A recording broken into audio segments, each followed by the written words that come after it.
אנחנו מוצאים את הפורום זרה שמשון. האם זה באמת סגולה בדוקה? הסגולה ללמוד בזה? מה? כן. Erev Tov and good evening, everyone. We're in the Zera Shimshon on Parsha Re'eh. We're going to do Os Daled, section number 4. And the Zera Shimshon is going to quote the pasuk in full that he's going to discuss, so we can jump right into the piece itself. Midrash Yalkut, the Midrash Yalkut Shimoni, brings a pasuk from our Parsha Re'eh. Aser te'aser, you shall surely tithe. Eis kol tevuas zarecha, all of the produce of your planting.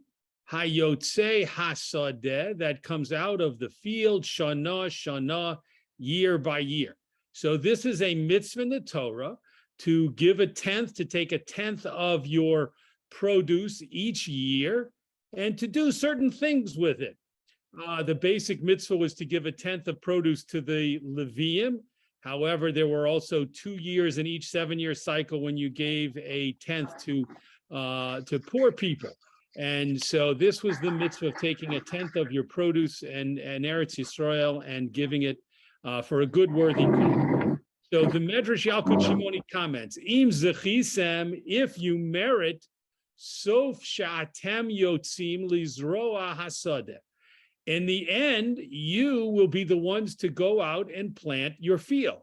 This means the Medrash Yalkut Shimoni is focusing on the words hayotze hasadeh, that comes out of the field. So instead of just settling for the simple meaning of the produce that comes out of your field, the Yalkut Shimoni says, no, it's actually talking about the result of taking Meiser. If you take Meiser correctly, then you will merit yourself to go out to your field and plant and bring in a bountiful crop. V'im lav, but if not, meaning if you don't have the merit of taking Meiser, of keeping the mitzvah of tithing properly, then sof shehayotze hasadeh, then the person who is called the one who goes out to the field, misgore bachem, he will attack you. He will be incited against you. Ve'ezeh, and who is the person who is called the one who goes out to the field? Ze Esav. This is an allusion, a reference to Esav. Dichsiv, as the pasuk back in Parshas Toldos stated, Ish Yodea Tzayid, Ish Sadeh. It referred to Esav as a man who knew how to trap and a man of the field. Ad kan Lashono, until here is a quote from the Yalkut Shimoni. So basically, on the most basic level, the Yalkut Shimoni is saying, be very careful with the mitzvah of Meiser. Be very careful when you live in Eretz Yisrael to take tithes, to take a tenth of your produce and handle it according to halacha, according to Jewish law. And if you do, then your reward will be you will go out to your field each year and be able to plant successfully and be able to harvest your crop successfully. But if not, if you don't keep Meiser, then you're inviting negativity and problems and even attacks from Esav, the Ish Sadeh, the man of the field, who can come to harm Bnei Yisrael and attack Bnei Yisrael if they're not keeping the mitzvah of Meiser properly. That's the Yalkut Shimoni. Kosher, the Zera Shimshon says there's a problem here. Lama dafka ba'avera zo. Why is it specifically with this sin, meaning the sin of not doing maisros, of not tithing properly, yisgore Esav, that Esav is incited against Bnei Yisrael, yoser mishar averos, more than other sins, right? Very, very straightforward question. Of all the things that Esav might get upset about and decide to attack the Jewish people, God forbid, why is it that if they're lax in the observance of maisros, of tithing, why does that upset him? Why does that bring about possibly bring about an attack from Esav? V'yesh lom, our next paragraph, and we can say shehare motzinu she'esav hoya merame es aviv. We find in Chazal that Esav used to trick his father. He would deceive his father Yitzchak b'mitzvas meiser, in the commandment regarding the commandment of meiser, of tithing. K'moshe perish Rashi, as Rashi explains al pasuk Yodea Tzayid, on the pasuk that was quoted above about Esav, describing him as a man who knew how to trap. Rashi says, what does that mean? He knew how to trap, not just that he was a hunter, not just that he was a skilled hunter, but he knew how to deceive. Shahaya shoel lo. Esav used to ask his father Yitzchak, Ketzad ma'asrin hateven. How do we take tithes from straw? Ketzad me'asrin hamelach. How do we take tithes from salt? Now, meiser only has to be taken from edible things, and straw and salt are not considered edible produce. They're not crops that have any mitzvah of meiser. Even we assume that's even true in the times of the avos. So Esav used to trick his father by acting like he was so careful and so meticulous about taking maasros, about tithing, that he would even ask, "Oh, here's straw. I have straw on my farm. How do I take tithes from it?" And he would ask about salt. How do I take tithes from salt? In order to deceive his father into thinking that he was an extremely scrupulous observer of the mitzvos. V'gam al zeh kosher, and this information actually brings about another question. Lama dafka hayamirame aviv b'mitzvah zo. Why did Esav choose to trick his father about this mitzvah? Weren't there other things that the other mitzvahs that the avos observed that the Esav could have come and asked about those and acted as if he was being meticulously observant of some other mitzvah? Why did he try to trick his father about the mitzvah of meiser, of tithing? So the two questions, of course, in the first one in the first paragraph and the second paragraph are very much related. The first question was, why did the Yalkut Shimoni tell us that Esav, or the descendants of Esav, will be incited against the Jewish people if we're not careful about maasros?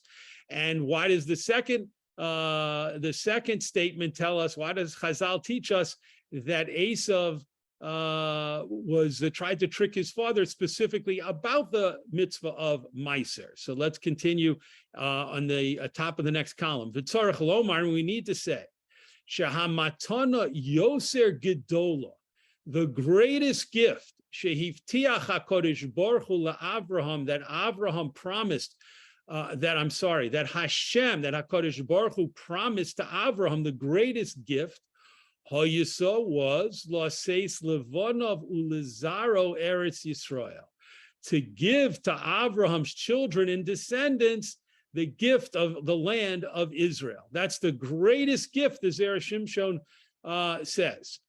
Kedichsiv, as the pasuk states, as it's written in the Torah, Vayiven Shom Mizbeach Lashem. When Abraham first came into Eretz Yisrael, he built a Mizbeach to Hashem, al besoras Eretz Yisrael, on the good news that Hashem gave him, that his children would inherit the land of Israel, that his descendants would inherit the land of Israel. V'hine, and behold, Oz be'oso hazman, at that time, ha'yumuchsak bo ha'kanani. The Canaanite nations owned the land of Eretz Yisrael, and they weren't giving it up, and they weren't offering it to Abraham or his children. Kedichsiv, as the pasuk explicitly states, v'hakanani oz ba'aretz. The Canaanites were then in the land. So Hashem promised Abraham that his descendants would inherit the land of Eretz Yisrael, and Abraham built a mizbeach to thank Hashem for this incredible havtacha, this incredible promise. But the Canaanim were firmly ensconced in the land of Eretz Yisrael, which wasn't called Eretz Yisrael, of course, it was called Eretz Canaan at that time.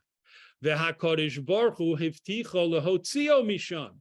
And Hashem promised, part of the promise that Hashem made was to take out the Canaanim from the land.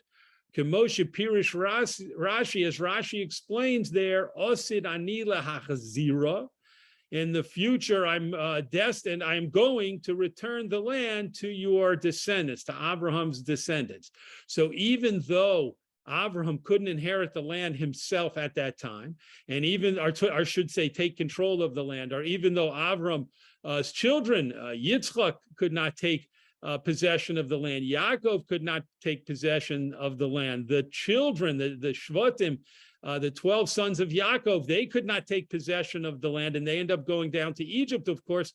None of them could take possession of the land because, as we said, the Canaanim were living there and possessed the land. Nonetheless, Avram thanked Hashem for the promise that his future descendants would inherit the land at the time that Hashem expelled the Canaanites, the Canaanite nations and the other nations that lived there. Next paragraph. And it might appear to us Yisrael gozlu haaretz mehakananim, that when Bnei Yisrael did come back and take the land under Yehoshua, then they were stealing it from the Canaanim. Kemoshe Perish Rashi al pasuk, as Rashi on the very first pasuk in the Torah, Bereshis bara Elokim, as Rashi explains, she'im yomru ha'umos, if the nations of the world ever claim, listimatem, you are thieves, you Jewish people have stolen the land, shekevashtem artso shivas goyim, because you unlawfully and illegally conquered the land that belonged to the 7 nations, the Canaanites and the other nations that lived in Eretz Yisrael when Yehoshua and Bnei Yisrael came in to conquer the land. So if the nations of the world ever accuse us of stealing the land, at that point, kol ha'aretz shel HaKadosh Baruch Hu hi. The Torah starts with Bereshis bara Elokim to say Hashem created the universe. Hashem therefore owns everything. Hu bira'ah, he created it. Unasana, and he gives it la'asher yishar be'enav, to the one that is appropriate in his eyes. Hashem has ownership of everything, and therefore Hashem can decide that it's time to expel the Canaanites and the other nations that live in the land, so that the Jewish people can come in and inherit the land, and it became, of course, a gift to the Jewish people forever. And therefore, in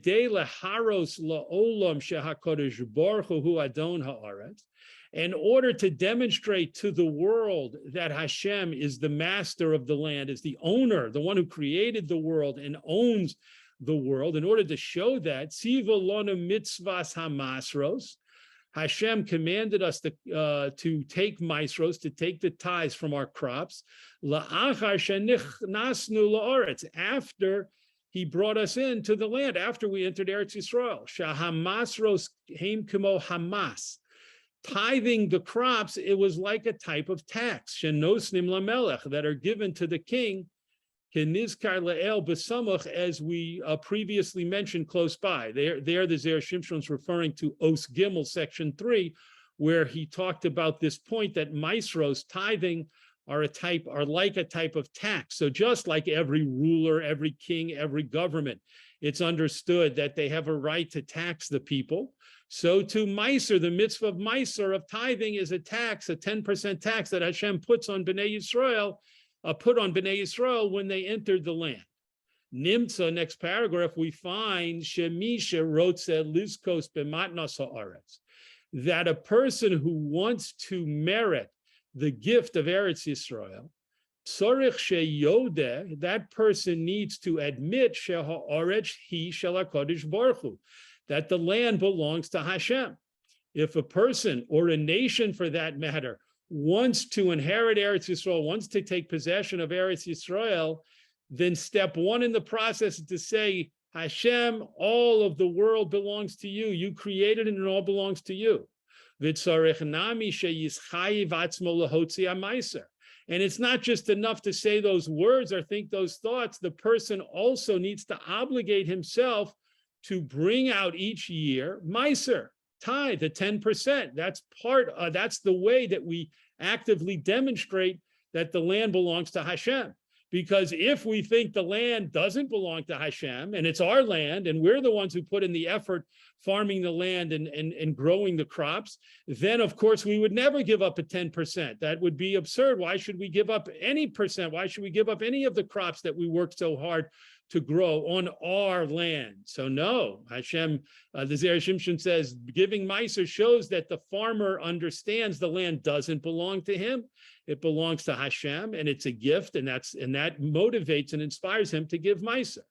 The Esav Shehaya Rotze Litzkos B'matnas Haaretz, who wanted to merit the gift of Eretz Yisrael. So the Zera Shimshon is telling us that all the way back in the time of Yaakov and Esav wanted to be able to get a blessing or to be able to get a gift from his father Yitzchak, that Yitzchak would say, Esav, you're going to get the gift of ultimate possession of Eretz Yisrael. Esav wanted that. And he wanted his father to separate to his portion, the portion of Esav, this land. This was something the Zera Shimshon is teaching us that Esav was very focused on. He wanted Eretz Yisrael.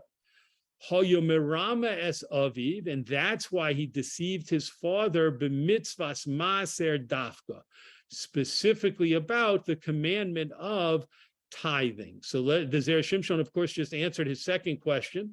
Let's go back and make sure we understand it.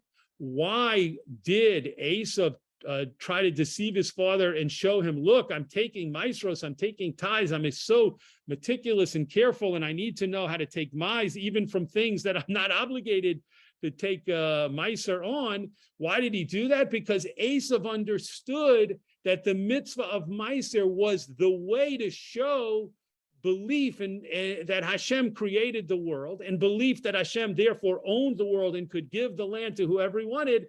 And so Esav knew, well, that's the secret to getting possession of Eretz Yisrael.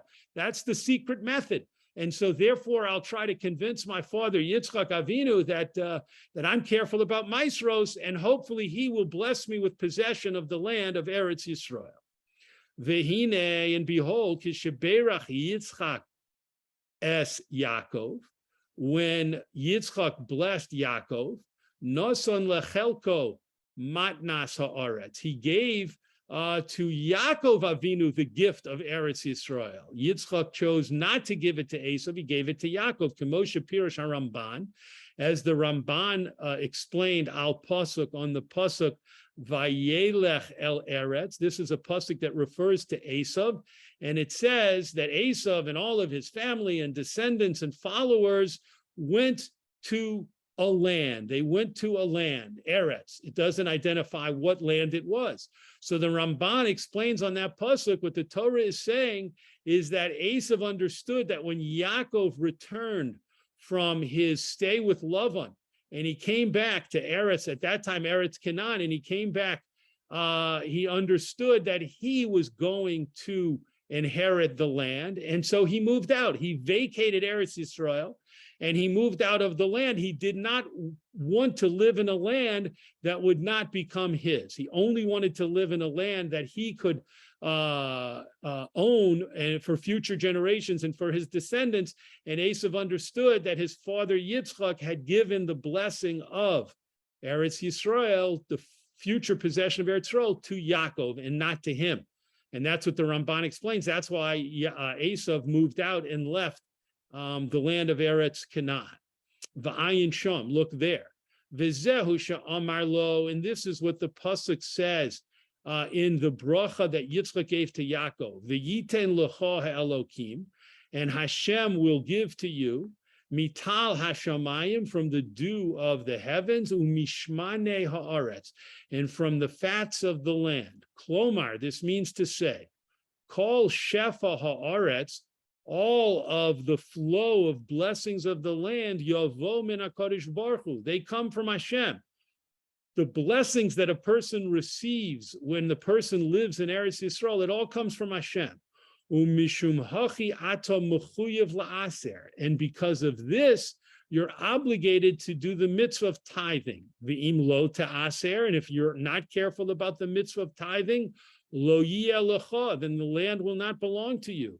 The chiyuv hamasros, and this obligation of tithing, eino ella be'eretz Yisrael. It only applies in the land of Israel. So therefore, we see that there was much going on under the surface when Yitzchak blessed Yaakov, because it was clear to both Yaakov and Esav that Yaakov was receiving the blessing of Eretz Yisrael and Esav was not. And Yaakov was going to have the obligation of Maasros once the Jewish people entered the land of Eretz Yisrael and settled there. And Esav would never have the mitzvah, and his descendants would not have the mitzvah of Maasros, because they would not be living in Eretz Yisrael. Aval le'esav, but to Esav Amar, Yitzchak said, Mishmane ha'aretz yeh moshavecha. From the fats of the land will be your dwelling place. That's a very different blessing. Number one, it doesn't mention anything about Hashem will give you. So you don't have the direct connection of Hashem blessing the person. And also, it doesn't say Mishmane ha'aretz, it says, and your dwelling place will be. You'll have a moshav, you'll have a dwelling place in the fat of the land. Shiyeh moshav tov, which means you'll have a good place to live. Hashem was saying to, Yitzchak was blessing Esav, you and your descendants will have a moshav tov, a good place to live. V'lo yihiyeh hashuman baperos, but you won't have the fat, incredible produce of fruits, kamo be'eretz Yisrael, like in Eretz Yisrael. That you're not going to receive. De zohi Italia shel Yovon. And this was a reference that Esav and his descendants would ultimately inherit the land of Italy, which belonged in ancient times to the Greeks. Kemoshe Pershu Zichronim Levracha, as Chazal explained in the Midrashim, that ultimately Esav descendants founded Rome and the Roman Empire. So that's what that means, that they would have a good place to live. Of course, Italy on the Mediterranean is a good place to live, but Esav and his descendants did not receive the blessing of Eretz Yisrael, which Esav yearned for. Inami, an alternative explanation of Moshavecha, your dwelling place. Rotzalomar, this means to say, She'ad sheyeshev husham yiachel kotov. As long as you dwell there, then it will be a good place to live. Aval acher kach, however, afterwards, after your time of dwelling there is over, meaning in the future, Esav, you and your descendants will have this empire, this Roman Empire, and that's going to be an amazing, a blessed place to live, a wonderful place to live. But afterwards, when the Roman Empire ceases to exist, when it falls, the famous fall of the Roman Empire, Yichle, then you're going to be destroyed, V'yovad, and you're going to be lost. Kamo Shapira Sham Harav Hanizkar La'el, as the commentator mentioned before, which is a reference to the Ramban, as the Ramban explains. Umitam zeh, and for this reason, im Yaakov uvonov lo yafrisho hamasros, if Yaakov and his sons don't separate masros, im kain einam modim sheha'aretz hi shel HaKadosh Baruch Hu, then that demonstrates they are not admitting that the land of Eretz Yisrael belongs to Hashem. Umatnas ha'aretz choseres, and then the gift of the land can be taken back. Vehem nikra'u gazlonim, and then they will rightfully and justifiably be called thieves. If we're not careful about Maasros and Eretz Yisrael, then it starts to work against us, and the gift of the land of Eretz Yisrael can be withdrawn, God forbid. And then if the Jewish people stay in possession of the land, then they can rightfully be considered thieves, that they stole the land because they don't deserve it, because they weren't careful about Masros. Last paragraph. Vehatam she'esav ibed habrachos. Now the Zera Shimshon really goes down to the fundamental question, and he says, and what is the reason that Esav lost the brachos? Why did Esav, the firstborn, why wasn't he able to keep the blessings and end up with Eretz Yisrael? Hainu mishum dichsiv. This is because of a pasuk in Mishlei. Ish emunos rav brachos. And this pasuk in Mishlei teaches us a fundamental principle about blessings. a trustworthy man, ish emunos, a man who can be trustworthy, who can be trusted, a man with integrity, rav brachos, increases blessings. So blessings go to a person who is an ish emunos, a man who can be trusted to do the right thing. Ukesheholach Esav hasadeh, and when Esav went out to the field to bring back food for his father, this refers back, of course, to the story where Yitzchak called in Esav and he said, I'm very old, I don't know when I'm going to die, and I want to bless you first. Go out and catch, meat and bring it back and prepare it the way I like it, so I'll eat it and give you the blessings. So in that incident, see, the pasuk is written, Latzud Sayid Lehavi. Esav went out to trap game Lehavi, to bring. Upirshu Razal and the rabbis of the Midrashim in the Gemara explain Sheholach b'machshava, that Esav went with the thought she'im lo yimtza min ha'hefker, if we won't find a wild animal, yavi min ha'gozel, he will still bring something back from a stolen animal. And if we look back at the words for a moment, you'll see the extra word is lahavi. Esav went out, the Torah tells us, lotzud sayid, to catch game, to catch an animal. Then it says lahavi, to bring. Why does it say to bring? Of course he's going to bring it back. He went out to catch it so he can bring it back. So the Chazal explained that extra word is telling us Esav's thought process. I'm going to go trap an animal. I'm going to go catch an animal. I'm going to hunt and catch an animal, a wild animal, and prepare it. However, if I'm not able to and I don't find one quickly enough, then lahavi, I'm still going to bring an animal back. I'll go steal an animal from someone and bring that back and prepare it for my father. Ve'avla lo matzlachas, and corruption, someone who's willing to steal. In that situation, it is a corrupt person like that, lo matzlachas, that person will never be successful. That person cannot be blessed with success. Mishum hachi ibed habrachos, and because of this, because Esav was a thief and a robber, and even when his father asked him for food in order to get the blessings, he still was prepared to steal in order to do that. He lost the blessings. Uchashi Yisrael eino me'asrim. And when Bnei Yisrael, if they don't keep the mitzvah of Meiser carefully, gam heim nikra'u gazlanim, then they would also be called thieves. The Esav hanikra ish sadeh, and Esav, who is called the man of the field, a reference to this going out to the field, yisgore bahem, he'll attack them, meaning Esav will say, I didn't get the land of Eretz Yisrael, I understand, because I was a thief.